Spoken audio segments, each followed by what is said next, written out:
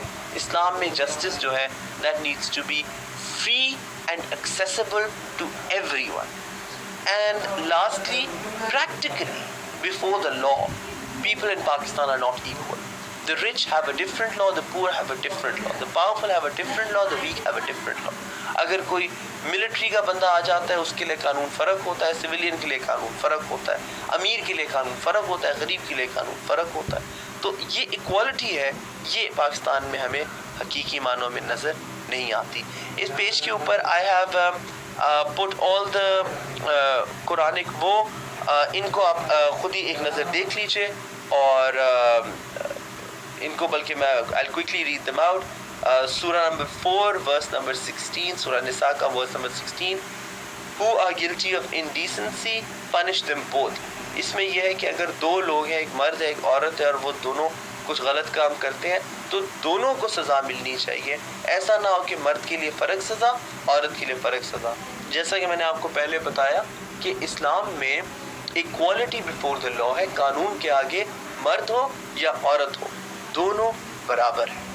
اس کے بعد سورہ مائدہ کی 42 آیت ہے کہ جج بٹوین them with justice، فاحکم بین الناس بالعدل۔ Verily Allah loves those who act justly، اللہ ان سے پیار کرتا ہے کہ جو عدل کرتے ہیں۔ پھر اسی سورت کی جو آیت ہے 545، اگر کوئی ایک آیت ہے جو میں آپ سے کہوں گا کہ اس کی ٹرانسلیشن کم سے کم کوشش کریں کہ آپ کو کچھ حد تک یاد ہو، تو وہ سورہ مائدہ کی آیت نمبر 45 ہے، جس میں اللہ تعالیٰ نے لا آف قصاص بتایا ہے، این آئی فار این آئی جس کو ہم بولتے ہیں، کہ ایک زندگی کے بدلے زندگی اور آنکھ کے بدلے آنکھ اور ناک کے بدلے ناک اور کان کے بدلے کان۔ یہ اللہ کا قانون ہے، اور اگر آپ کو کوئی چوٹ پہنچاتا ہے تو اس کے بدلے اس کا قصاص۔ یہ قصاص کی آیت ہے، یہ ضرور دیکھ لیں۔ اس آیت کا پہلے حصے میں قصاص ہے، اور دوسرے حصے میں یہ بات ہوئی ہے کہ whoever does not judge by what Allah has revealed، یعنی کہ the Quran is one of the ظالمون، یعنی کہ جو بھی قرآن کے مطابق فیصلہ نہیں کرتا وہ اصل میں ظالموں میں سے۔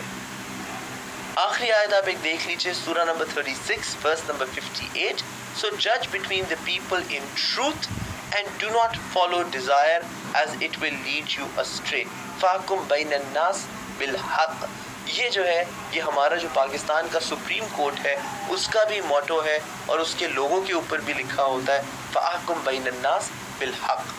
تو یہ آیت جو ہے اس کے میں نے اس لیے لکھا تھا کیونکہ یہ ہمارے سپریم کورٹ کے موٹو سے ریلیٹڈ ہے۔